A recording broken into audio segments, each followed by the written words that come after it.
In the early days of flight, pilots encountered few restrictions regarding where or how they could fly. As the skies grew more crowded, however, the federal government set rules into place to enhance safety. Compared to the rules of driving, airspace regulations might seem unusual. They're not as easy to identify as road and driving regulations, which are typically clearly marked and don't change abruptly. Airspace regulations change from place to place, and even at different altitudes. You must comply with these changing regulations as you fly. But how do you know when you're entering a different class of airspace? You'll find no signposts in the sky to alert you to the fact that you're crossing an invisible boundary into another airspace class. In this lesson, you'll learn how to differentiate between the various airspace classes and the rules for operating in each one by exploring the following topics: the airspace system, Class G, E, D, C, B, and A airspace, special use airspace, other airspace areas, and additional airspace restrictions.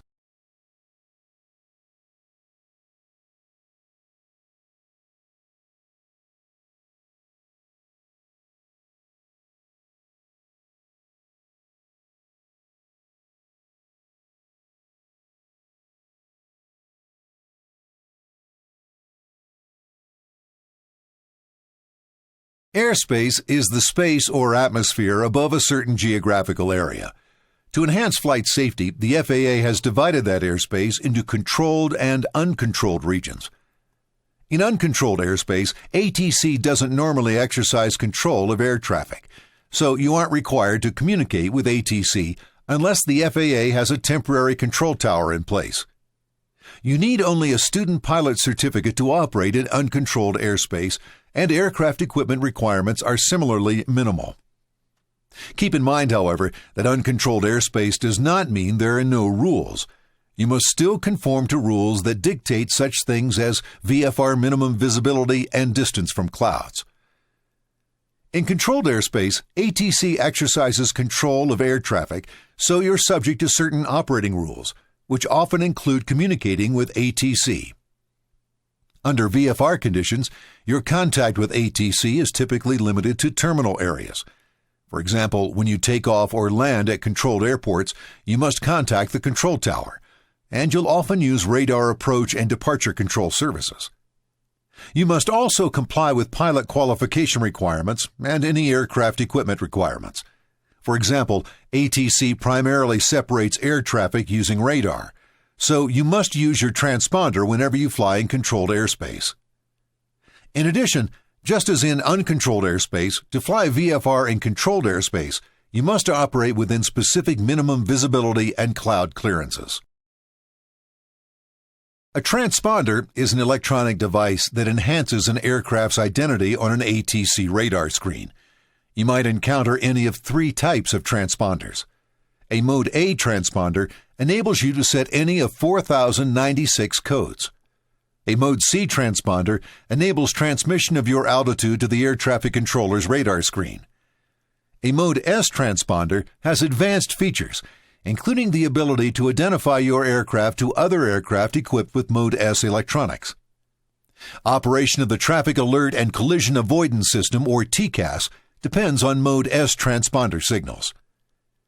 If you're flying VFR in controlled airspace, you typically set the transponder code to 1200 to indicate that you're VFR traffic.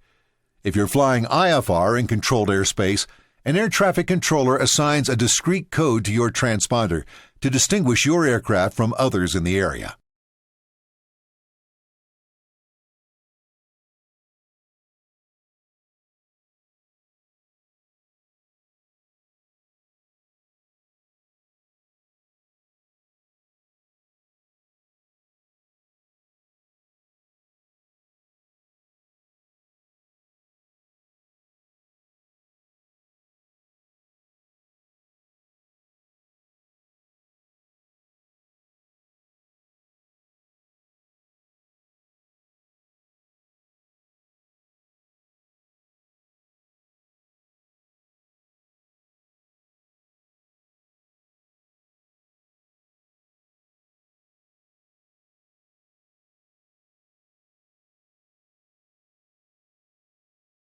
The FAA has divided the airspace over the United States into 6 classes.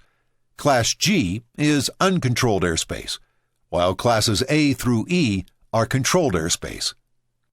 In addition to these primary classes, the skies over the United States also include special use airspace, such as military operations areas, where concentrated flight operations occur, and other airspace areas where ATC provides services. Each airspace class is defined by lateral and vertical dimensions. When describing airspace dimensions, floor refers to the lowest altitude at which the airspace class begins, and ceiling refers to the upper limit of the airspace.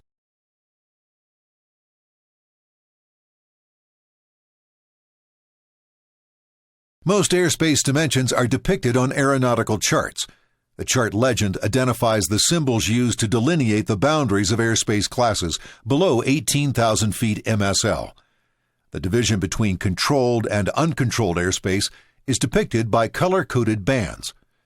The lateral limits of controlled airspace are shown by a hard edge. The color dissolves into the controlled portion. Keep in mind that lateral distances on charts are expressed in nautical miles, while visibility figures are expressed in statute miles.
Some pilots and instructors refer to Class G as representing the G in good old days, when most of the airspace was uncontrolled. Because of the increasing volume of aviation traffic, the need to coordinate the movement of that traffic has resulted in an increase in the amount of controlled airspace, while uncontrolled airspace has continued to decrease. Class G airspace typically extends from the surface to the base of the overlying controlled Class E airspace, which is typically 700 or 1,200 feet AGL. However, in some remote areas of the western United States and Alaska, Class G airspace might extend from the surface to 14,500 feet MSL, or to 1,500 feet above the surface, if 14,500 feet MSL is lower than 1,500 feet AGL.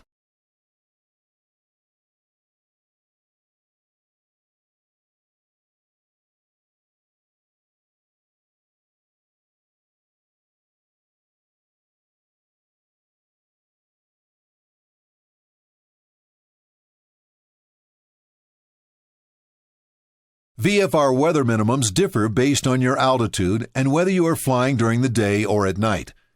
When flying at or below 1,200 feet AGL during the day, you must remain clear of clouds and have a visibility of 1 statute mile. At nighttime, the limits increase. You must be at least 500 feet below, 1,000 feet above, and 2,000 feet horizontal from any clouds, and have a visibility of 3 statute miles. When flying between 1,200 feet AGL and 10,000 feet MSL during the day, you must be at least 500 feet below, 1,000 feet above, and 2,000 feet horizontal from any clouds, and have a visibility of 1 statute mile. At nighttime, the flight visibility requirement increases to 3 statute miles. Above 10,000 feet MSL, the limits are the same during both day and night. You must be at least 1,000 feet below, 1,000 feet above, and 1 statute mile horizontal from any clouds, and have a visibility of 5 statute miles.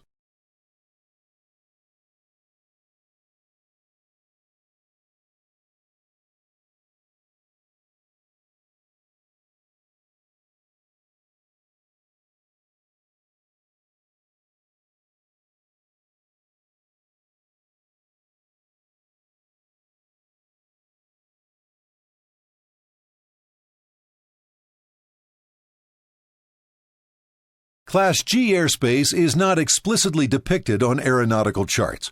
Instead, most airspace not delineated as Class B, C, D, or E on a VFR chart is Class G.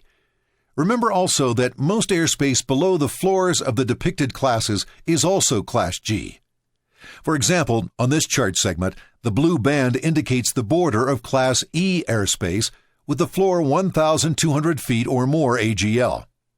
Class G airspace extends from the surface to the floor of Class E airspace, 1,200 feet or more AGL, within this boundary on the soft-edged side of the blue band. In addition, all airspace outside of the boundary within this segment is also Class G airspace. To determine the ceiling of the Class G airspace in this area, look at the depicted terrain. Terrain southeast of Lake County Airport reaches 13,898 feet MSL. In this area, 14,500 feet MSL is actually lower than 1,500 feet above the surface.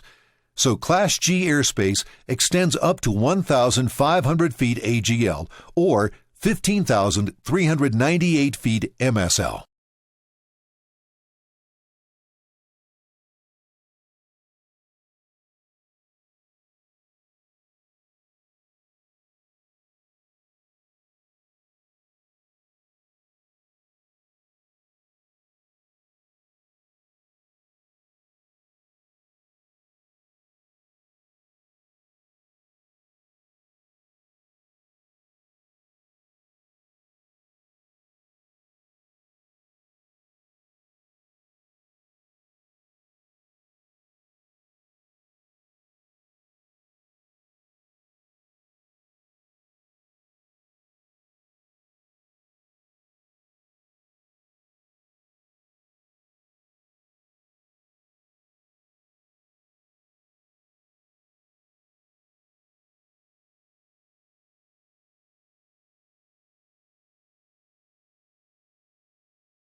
As a private pilot, you'll likely spend most of your flight time in Class E controlled airspace.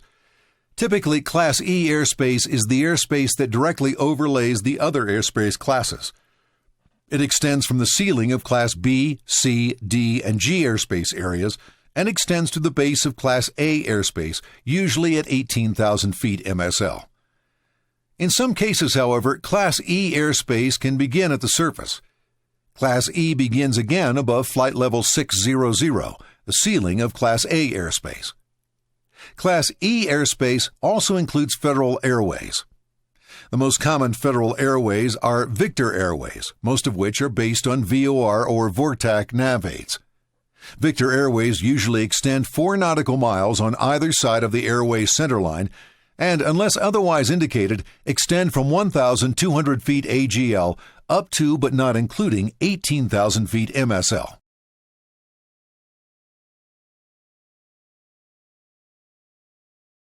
RNAV terminal transition routes, or T routes, also are classified as Class E airspace. These routes enable GPS-equipped aircraft operating under instrument flight rules to fly efficiently around or through Class B and Class C airspace areas.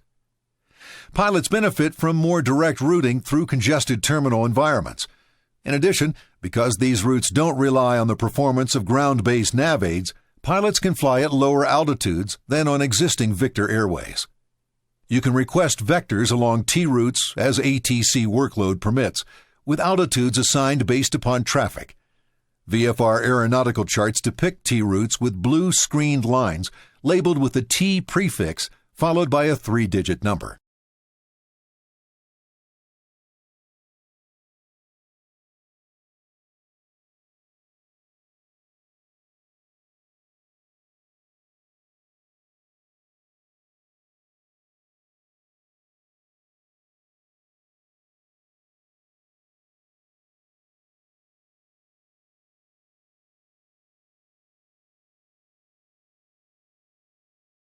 Class E VFR weather minimums differ depending on your altitude. When flying under VFR in Class E airspace at an altitude below 10,000 feet MSL, the minimum flight visibility is 3 statute miles, and you must maintain a cloud clearance of 500 feet below, 1,000 feet above, and 2,000 feet horizontal. When flying at an altitude at or above 10,000 feet MSL, the minimum flight visibility is 5 statute miles, and you must maintain a cloud clearance of 1,000 feet below, 1,000 feet above, and 1 statute mile horizontal. If the weather conditions don't meet the relevant minimums for your altitude, you must be instrument rated, have filed an IFR flight plan, and have received clearance from ATC to fly in Class E airspace.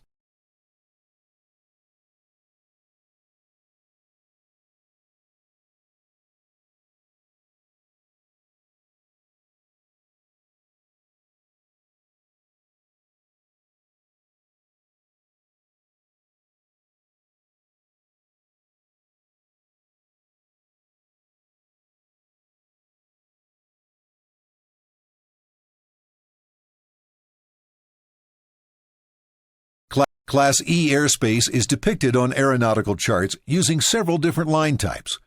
These line types differ based on the floor of the airspace. A dashed magenta line indicates Class E airspace that begins at the surface. A magenta gradient band indicates Class E airspace that begins at 700 feet AGL.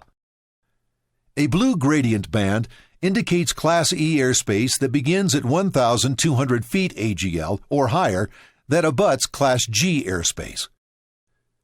A jagged blue line indicates the floor of Class E airspace above 700 feet AGL when it varies due to the terrain. The floor of the airspace is displayed in conjunction with this line. A straight blue line labeled with a radial and the letter V followed by 2 or 3 numbers indicates a Victor airway. The boxed number indicates the distance between the nav aids that define the airway. You'll also notice that Class E airspace surrounding an airport and beginning at 700 feet AGL is often shaped like a keyhole. The rectangular extension normally aligns with an instrument approach procedure. Some airports have multiple extensions that correspond to multiple instrument approach procedures.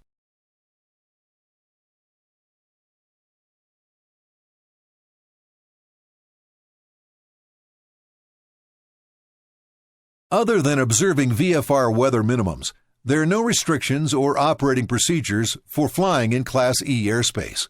For example, there are no pilot certification, equipment, or entry requirements when flying under VFR in Class E airspace. And unless a temporary control tower is in place, you aren't required to communicate with ATC. Similarly, you can expect few services from ATC as a VFR pilot in Class E airspace. You can request traffic advisory services, which ATC does provide, workload permitting. However, ATC does not provide separation services. Weather reporting services from a weather observer or automatic weather observation equipment, such as ASOS or AWOS, are provided when Class E airspace begins at the surface at an airport. In fact, when this service is unavailable, the airspace is designated as Class G.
Class D airspace is the controlled airspace around an airport that has an operating control tower, but that doesn't provide radar services.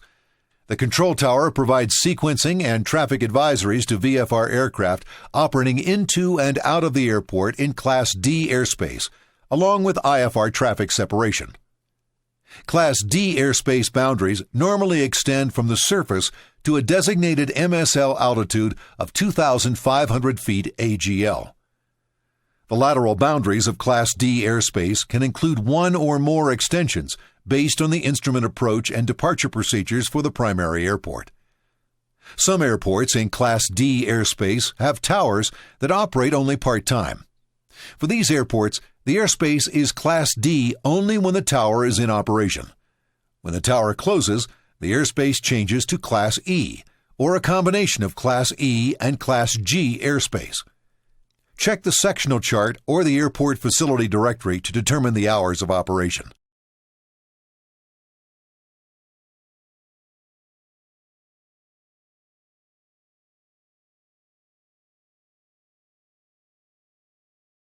When flying VFR in Class D airspace, the following weather minimums apply. The minimum flight visibility is 3 statute miles. And you must maintain a cloud clearance of 500 feet below, 1,000 feet above, and 2,000 feet horizontal.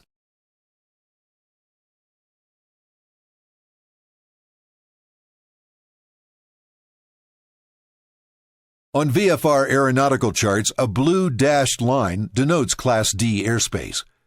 A dashed blue box within the Class D airspace area of an aeronautical chart contains a number that specifies the ceiling in hundreds of feet MSL. A dashed blue box that contains a negative number indicates that the Class D airspace is up to but not including the altitude given.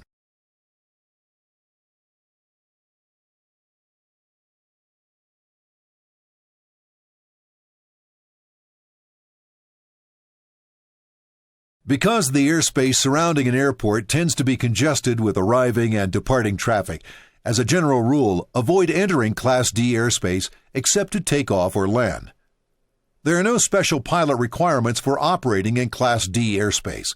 However, unless otherwise authorized, you must communicate with ATC prior to arriving in, departing from, or flying through Class D airspace. So your aircraft must be equipped with a two-way radio. In some cases, a satellite airport is located within the Class D airspace designated for the primary airport. When operating at the satellite airport, contact the satellite airport control tower if it is in operation for arrival and departure. Contact the primary airport's control tower for arrival and departure if the satellite tower isn't in operation or if the airport is non-towered. Contact the primary airport's control tower as soon as practicable after takeoff when departing a satellite airport that doesn't have a tower.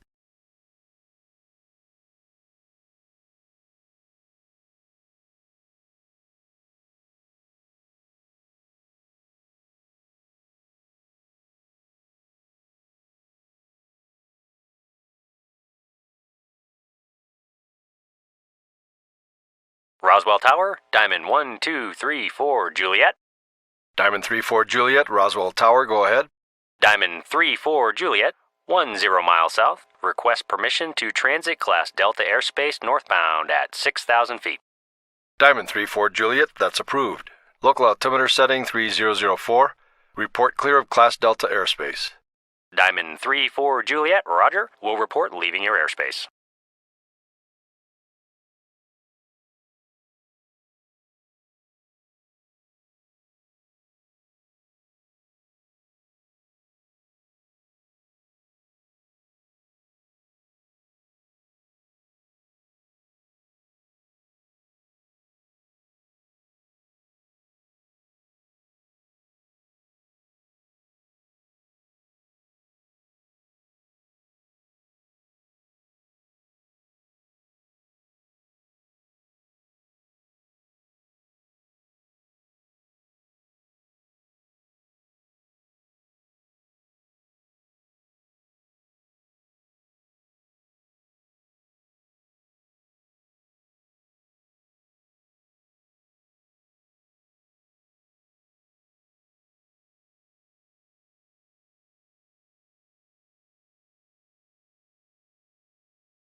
Because of the volume of air traffic, many busy airports are surrounded by Class C airspace.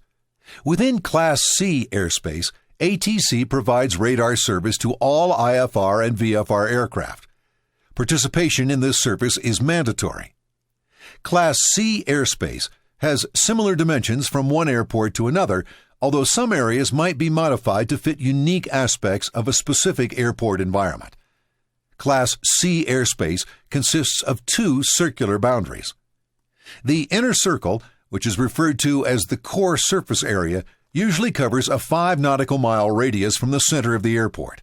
It extends from the surface to 4,000 feet AGL. The outer circle, known as the shelf area, typically covers a 10 nautical mile radius from the center of the airport. It extends from 1,200 feet AGL to 4,000 feet AGL.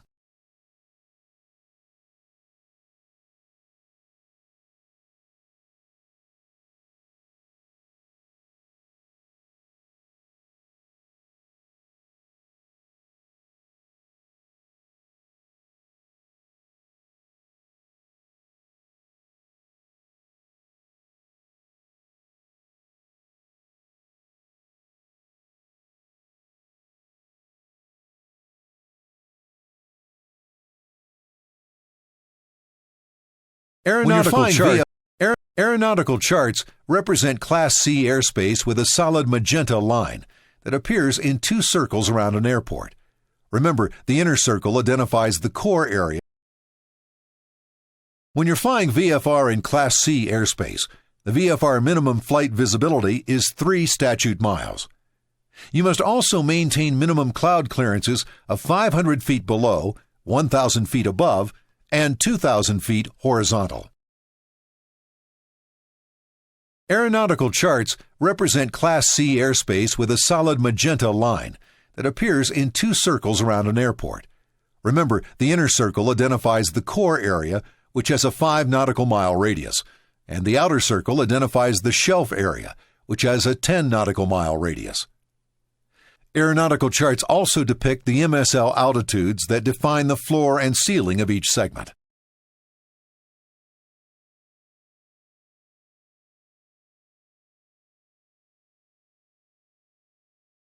To enter Class C airspace, your aircraft must be equipped with a two-way radio and a Mode C transponder.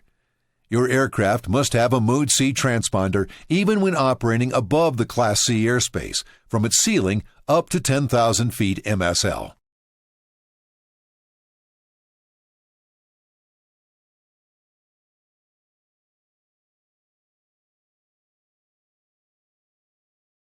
Although you can operate in Class C airspace as a student pilot, you must observe specific operating procedures when flying within Class C airspace. Prior to entering Class C airspace, establish two-way communications with the ATC facility that has jurisdiction over the area, and maintain radio contact until you're clear of the area. When departing a Class C primary or satellite airport that has an operating control tower, establish two-way radio communications with the control tower and maintain contact until instructed by ATC to change frequencies. When departing a satellite airport that does not have an operating control tower, contact the primary airport as soon as practicable after takeoff. When flying into a satellite airport within Class C airspace, you must be in contact with ATC. ATC will discontinue radar services early enough for you to switch to the CTAF. An outer area associated with Class C airspace extends 10 nautical miles beyond the shelf area. Although VFR pilots are not required to contact ATC prior to entering this outer area, it is recommended that you do so. ATC typically provides the same radar services within this outer area as it does within Class C airspace. Be aware that some ATC facilities for Class C airports might not operate full-time.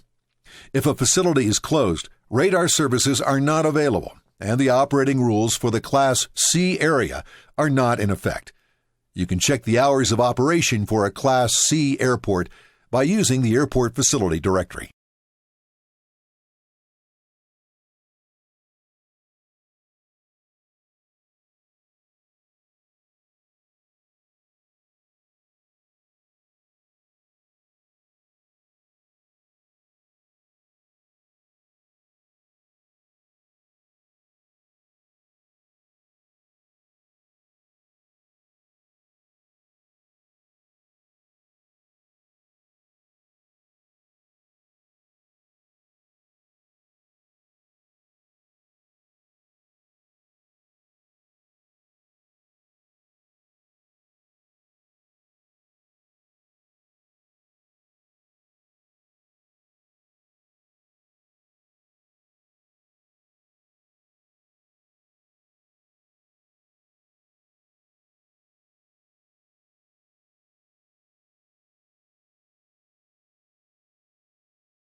Class B airspace separates arriving and departing traffic at what are generally considered the busiest airports in the country.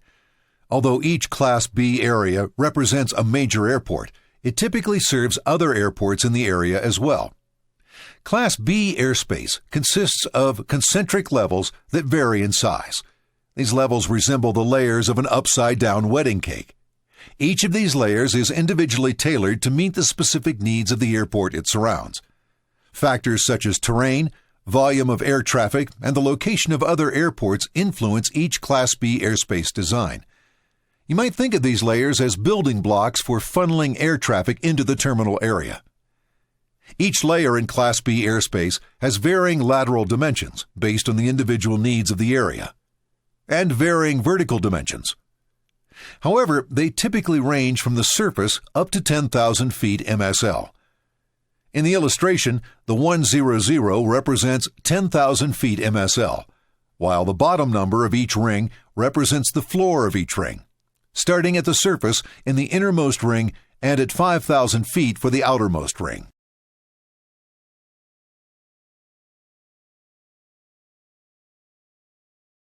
This excerpt is from one of the 125 incident reports included in a study by the Aviation Safety Reporting System, or ASRS. The study reviewed time-related problems experienced by air carrier and commuter crews. Time-related pressures can include pressure from ATC to expedite taxi for takeoff or to meet a restriction in clearance time, as well as pressure to keep on schedule when delays have occurred due to maintenance or weather. Any situation in which a pilot's performance is degraded by a perceived or actual need to hurry or rush tasks is referred to by the ASRS as the hurry-up syndrome. The ASRS study found that each time-pressure incident had a point at which the error occurred and another point at which the error actually resulted in an incident. Note that the majority of errors occurred during the pre-flight and taxi-out stages of flight. Due to the increased amount of traffic and demands placed on you by ATC at busy airports, you might experience this hurry-up syndrome. To avoid errors, prioritize tasks and defer non-essential tasks to low workload phases of flight. Always adhere to your checklists, and if a procedure is interrupted for any reason, return to the beginning of that task.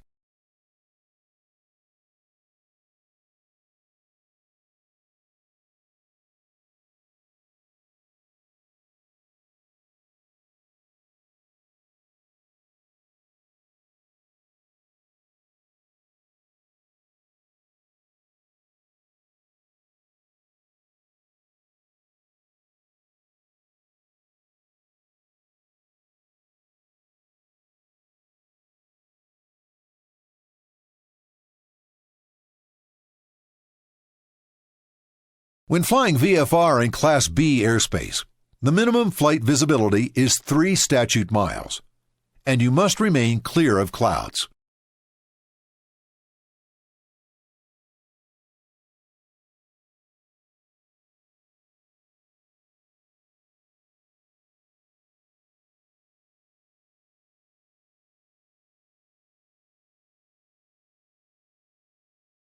On VFR aeronautical charts, a solid blue line defines Class B airspace. Each solid blue line encircling the airport identifies the lateral boundary of a layer of Class B airspace. The vertical boundaries for each layer are designated by an MSL altitude on the sectional chart. If the sectional chart also includes a white band that encloses the Class B airspace, a terminal area chart is also available for the area. Terminal area charts use the same symbology as sectional charts, but on a larger scale, which provides a more detailed depiction of topographical features.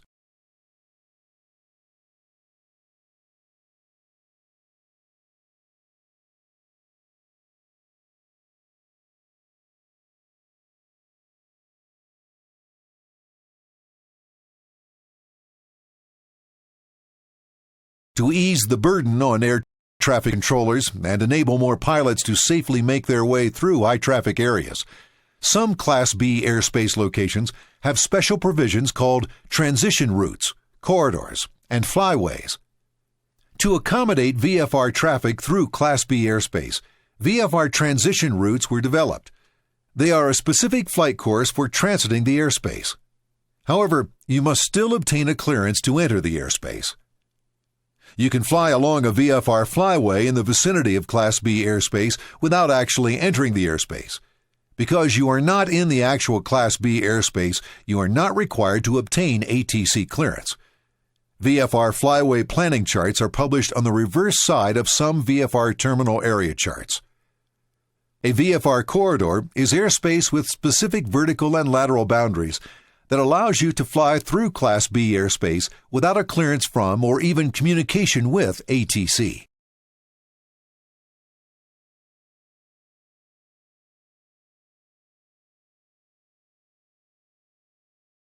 To fly, take off, or land within most Class B airspace, you must have at least a private pilot certificate. However, in some Class B areas, student pilots may be permitted to conduct flight operations by obtaining specific training and a logbook endorsement from a certified flight instructor. Refer to FAR Part 61 for specific rules pertaining to student pilot operations within Class B airspace. In addition, to operate in Class B airspace, your aircraft must have the necessary equipment to communicate with ATC, which includes a two-way radio, a Mode C transponder, and a VOR or TACAN if you're flying IFR.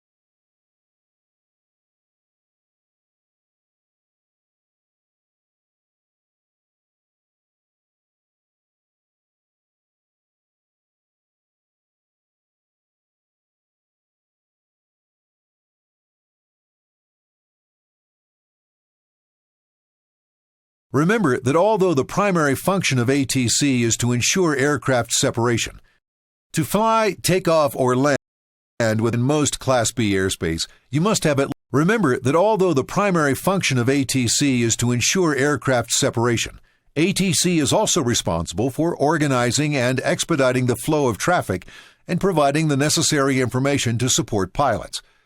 In Class B airspace, this requires specific communication with ATC. You must contact ATC to obtain a clearance to enter Class B airspace. Advise them of your intended altitude and route prior to departing an airport in Class B airspace.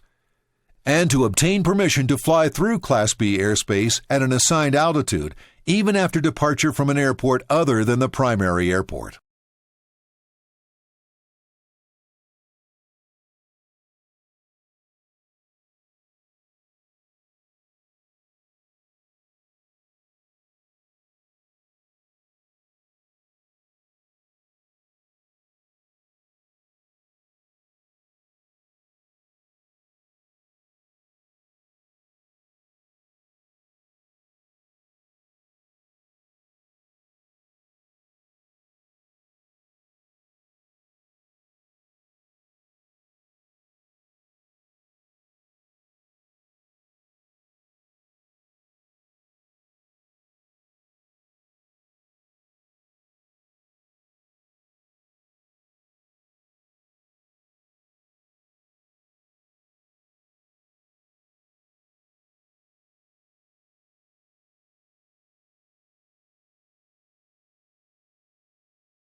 Class A airspace is controlled airspace that begins at 18,000 feet MSL and continues up to and including flight level 600.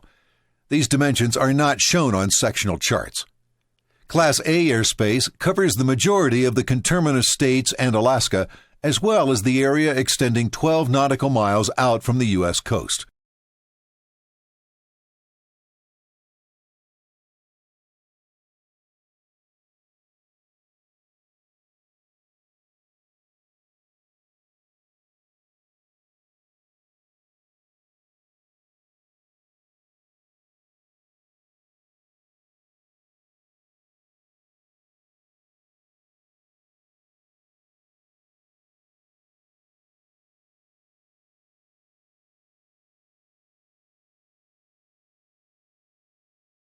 The FAA has designated specific jet routes within Class A airspace to serve aircraft operations from the floor of Class A airspace up to and including flight level 450. Because of the overall increase in speed of aircraft operating in Class A airspace and the corresponding increase in speed of the closure rate, because of the overall increase in speed of aircraft operating in Class A airspace and the corresponding increase in speed of the closure rates between these aircraft, VFR flight is not allowed in Class A airspace. To operate within Class A airspace, you must be instrument rated, file an IFR flight plan, and comply with all ATC instructions.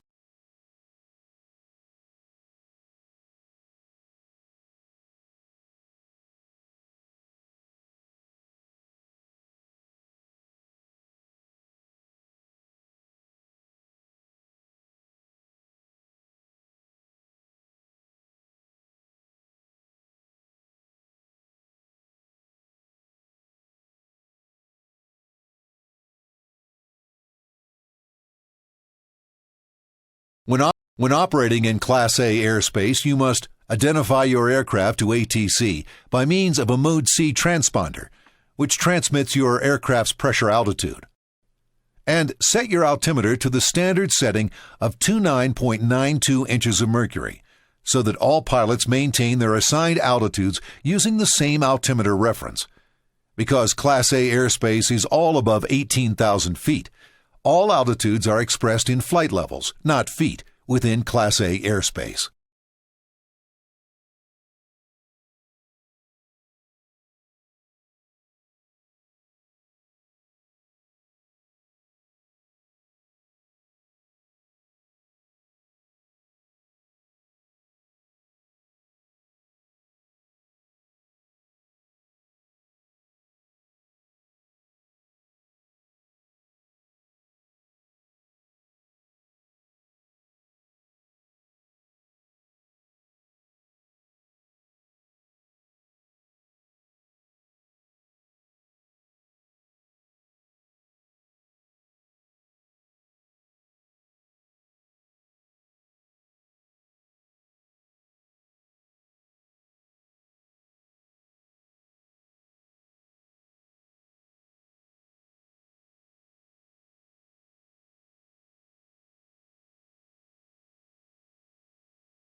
The FAA uses special use airspace to confine certain flight activities and to limit other aircraft operations that aren't part of these activities. There are 6 types of special use airspace. Alert areas are those in which unusual types of aerial activities are conducted, such as parachute jumping, glider towing, or high concentrations of student pilot training. Pilots of participating aircraft in the alert area and pilots transiting the area are equally responsible for collision avoidance, so be especially cautious when flying through these areas. Military Operations Areas, or MOAs, are blocks of airspace in which military training and other military maneuvers are conducted. The FAA designated these areas because most military training activities require acrobatic or abrupt flight maneuvers at high speeds. Although VFR aircraft aren't prevented from flying through active MOAs, you should avoid them when possible. Use extreme caution when flying within an MOA when military activity is being conducted. Warning areas contain activities such as aerial gunnery or guided missiles that might be hazardous to non-participating aircraft. The areas extend from 3 nautical miles outward off the coast of the United States.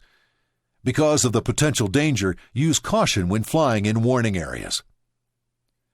Restricted areas often have invisible hazards to aircraft, such as artillery firing, aerial gunnery, or guided missiles.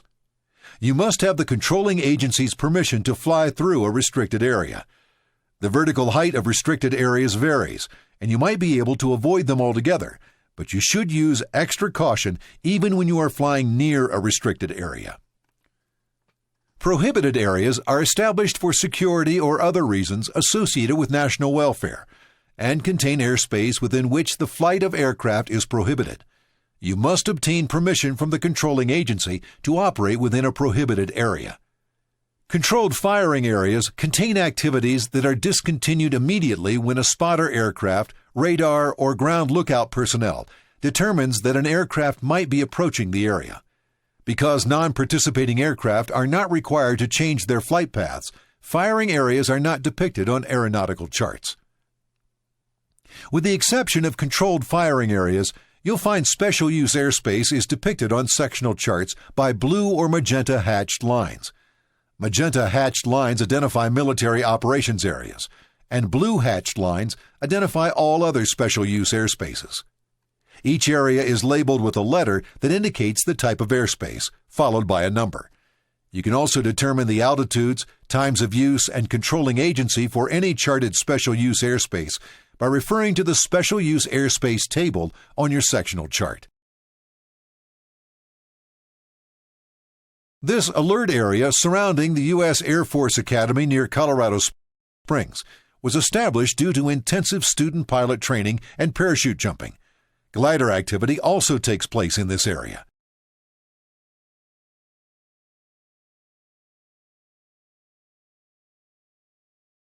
As shown on the margin of the Dallas-Fort Worth sectional chart, operations in Reese 4 MOA begin at 10,000 feet MSL and extend up to but not including 18,000 feet MSL. Military activities in this area can occur from sunrise to sunset Monday through Friday. Prior to entering Reese 4 MOA when it is active, you should contact the Lubbock Air Traffic Control Tower for advisories. The lateral dimensions of Warning Area 497B off the coast of Florida are indicated by the blue hatched line.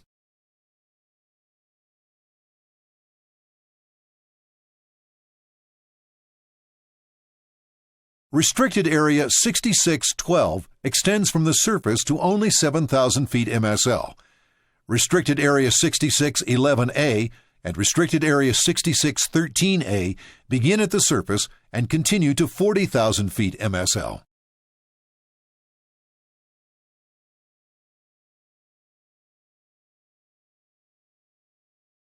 Prohibited Area 56 in Washington, D.C. includes the White House, the Lincoln Memorial, the Washington Monument, the U.S. Capitol Building, and the Naval Observatory.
Temporary flight restrictions, or TFRs, are imposed by the FAA to protect persons or property on the surface or in the air from a specific hazard or situation. TFRs provide a safe environment for rescue and relief operations and prevent unsafe congestion of sightseeing or other aircraft above an incident or event which might generate high public interest. Situations that warrant these restrictions include toxic spills, volcanic eruptions, nuclear incidents, aircraft hijackings, forest fires, and protecting the president, vice president, or other public figures. In this case, a TFR was issued for the Democratic National Convention. The FAA issues NOTAMs to designate the area in which a temporary restriction applies. These NOTAMs include the facility that establishes the temporary restriction, the location, the effective times, the area defined in statute miles, the effective altitudes, the FAA coordination facility, the reason for the restriction, the agency directing any relief activities, commercial.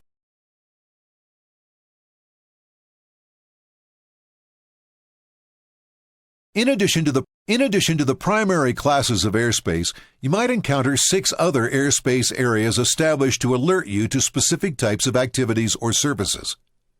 National Security Areas, or NSAs, are established at locations that require increased security and safety of ground facilities.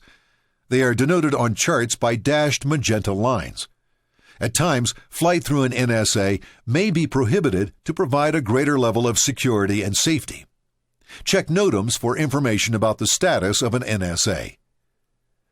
Local Airport Advisories, or LAAs, advise pilots about airport conditions, such as wind direction and velocity, favored runway, altimeter setting, and reported traffic within the area for arriving and departing aircraft. LAAs are located at airports when a control tower is not operating, but where a flight service station is located on the airport. They extend 10 statute miles from the airport. Airports that offer this service are listed in the Airport Facility Directory. Military training routes, or MTRs, are reserved for military services to train in low-level, high-speed airborne tactics in excess of 250 knots. The routes are identified on sectional charts by the designation IR or VR. These designations are based on the type and altitude of the operations conducted on the specific route. Routes above 1,500 feet AGL are instrument routes, while routes at or below 1,500 feet AGL are visual routes. To obtain information about an MTR, contact any FSS within 100 nautical miles. Flight limitations were created to protect space flight crews and prevent costly delays. These limitations are in proximity of spaceflight operations and might be charted with a caution box. Check NOTAMs for information on flight limitations. Parachute jump aircraft operations areas designate locations with high parachute activity. Parachute jump areas are published in the Airport Facility Directory. Frequently used sites are depicted on sectional charts by a parachute symbol.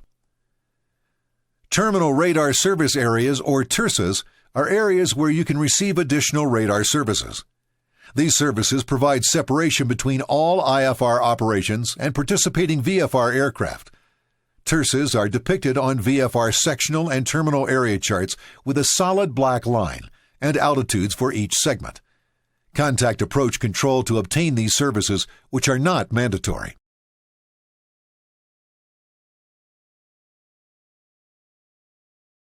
This NSA is established over the Rocky Flats Environmental Technology Site in Colorado. You should avoid flight below 6,500 feet MSL within this area. Some local airport advisory service from the Flight Service Station, like this one at Iliamna, Alaska, is available only during specific times of the year. Contact the FSS on the published CTAF frequency of 123.6 prior to entering the airport advisory area. This chart segment includes 2 military training routes. One of these, IR 503, includes operations above 1,500 feet AGL and is therefore conducted under IFR. The other, VR 1574, has no segments above 1,500 feet AGL, and applies to VFR operations only.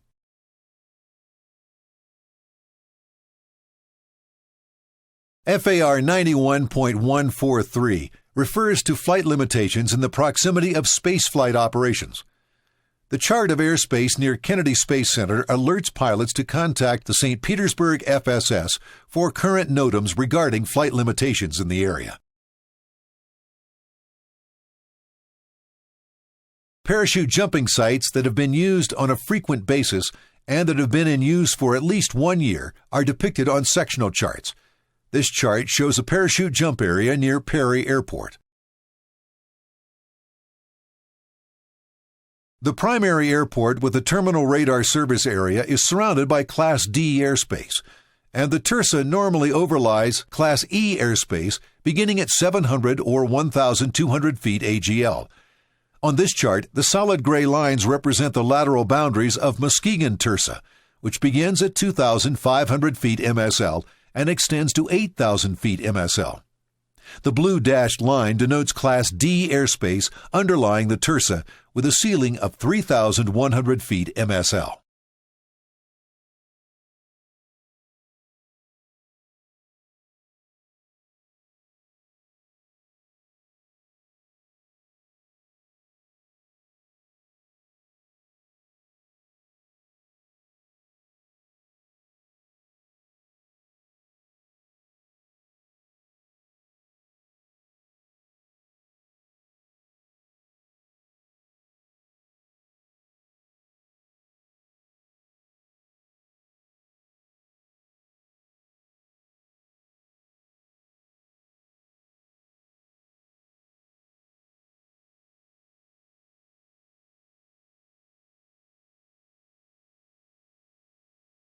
In addition to the restrictions imposed by the different classes of airspace, you might encounter other restrictions based on your location and specific conditions. These include special VFR clearances, airspeed limitations, emergency traffic rules, and air defense identification zones. To complete your understanding of airspace, you need to review when you might encounter these situations.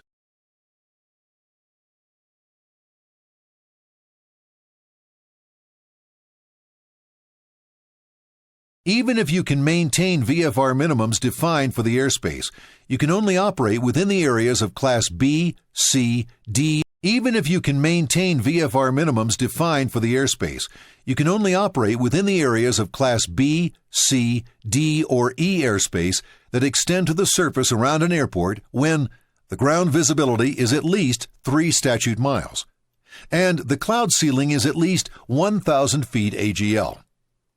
However, you might be able to obtain a special VFR clearance from the ATC facility having jurisdiction over the affected airspace when the weather is below VFR minimums and if there is no conflicting IFR traffic.